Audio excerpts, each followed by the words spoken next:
So I want to talk about the night I went into labor and my whole labor and delivery experience.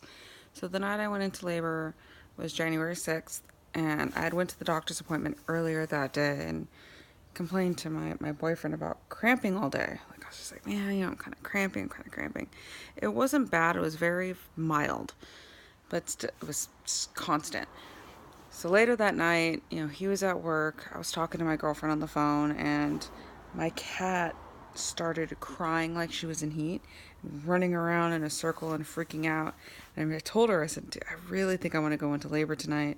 So, my cat's acting crazy and cramping all day. And then it started to have a pattern to it. And I noticed a wave, like it was a pattern. So I was trying to use my stopwatches. I was trying to get something to work, and I just couldn't get it to work. And I texted my boyfriend who happened to be on break, and I said, "Look, I'm having a hard time keeping track of this. I don't know what to do." He said, "Just document it." So I started writing it down. So I'm talking to her, and I'm like, "Man, like I don't know if I'm reading too much into this or what, but I'm noticing like they're kind of consistent. It's really consistent." And so I texted him. I'm like, they're about 10 minutes apart. And boom, my water broke. And I was like, oh my God, oh my God, oh my God. I ran down the hall, and my mother-in-law, who lives with us, comes running out. She's like, oh my God, what's wrong? I'm like, my water just broke. My water just broke. She looks at me. Yep, your water broke. Let's go. Let's get you to the hospital. I already had the car loaded up, which for mothers, I really recommend you do. Just have your bag packed. Have it in the trunk of your car. It's you don't even have to worry about grabbing it. It's already in the car. So we go, and I'm trying to call him, He's not answering his phone because he just went back from break. I had to call his work and tell his work, hey, go to the kitchen and tell Kevin, ask for Kevin, and tell Kevin his girlfriend's water broke. And I had called my dad and told my dad to go pick up my boyfriend, but I forgot this in the chaos and the rush. So I went to my boyfriend's work to pick him up. My boyfriend beat me to the hospital. the woman in labor he beat to the hospital. So we get there. His mom finally gets me there, and I go waddling in. And he looks at me and he goes, "What are you doing?" And I said, "I'm leaking. I'm leaking. It just." So I go up to the nurses station and I'm like, "I'm in labor," and this is. Sorry, I heard something at the door. It was at 8:27 p.m. My water broke.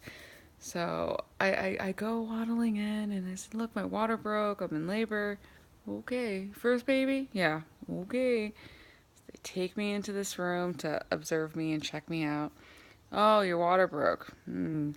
It's really frustrating to me that because it's your first baby, you don't know anything.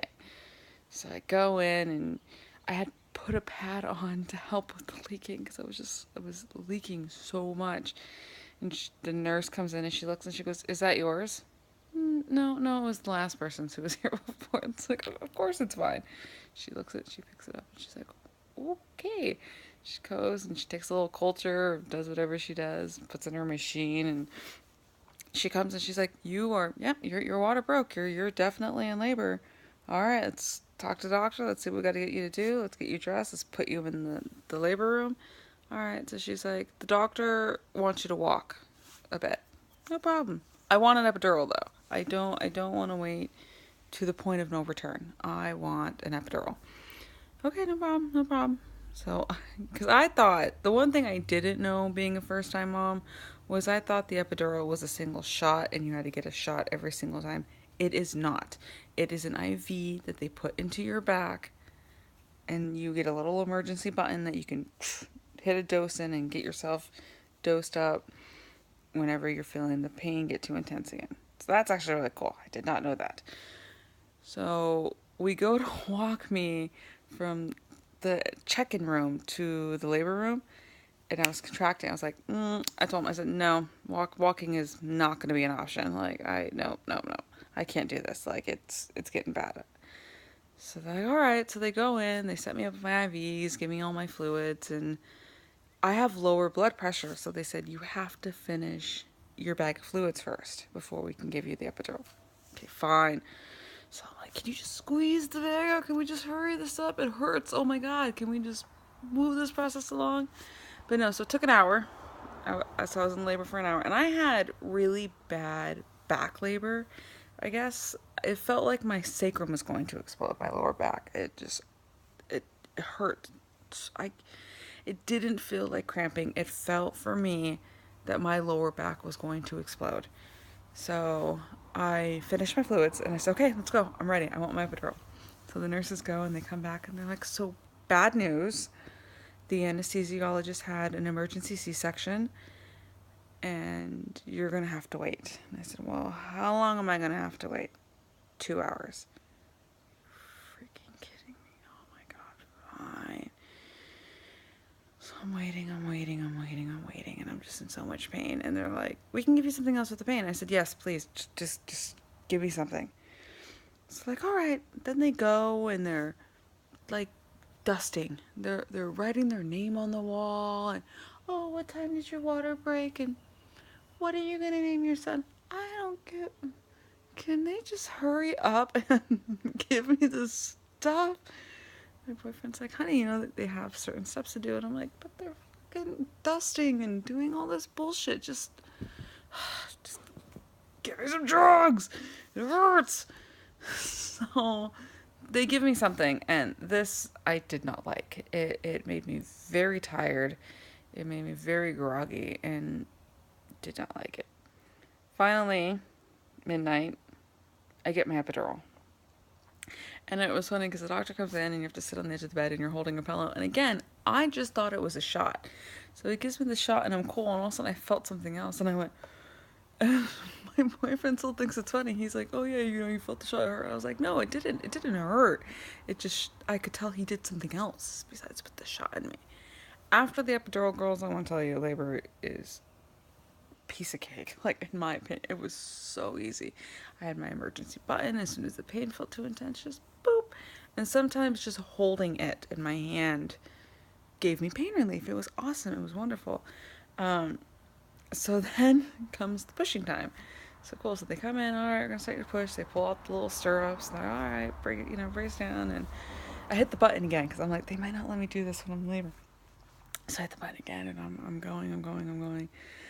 We're pushing, we're doing it. And at one point, one of the nurses comes in to relieve my nurse. She goes, oh, it's your lunch. And she goes, no, I'll stay. And I was like, honey, I have had 6 different nurses, 4 doctors already, 3 of which I have not seen because it's just the way shift changes happen. I'm like, you're fine, go to lunch. Just go to lunch. Like, I don't care. I'll be fine.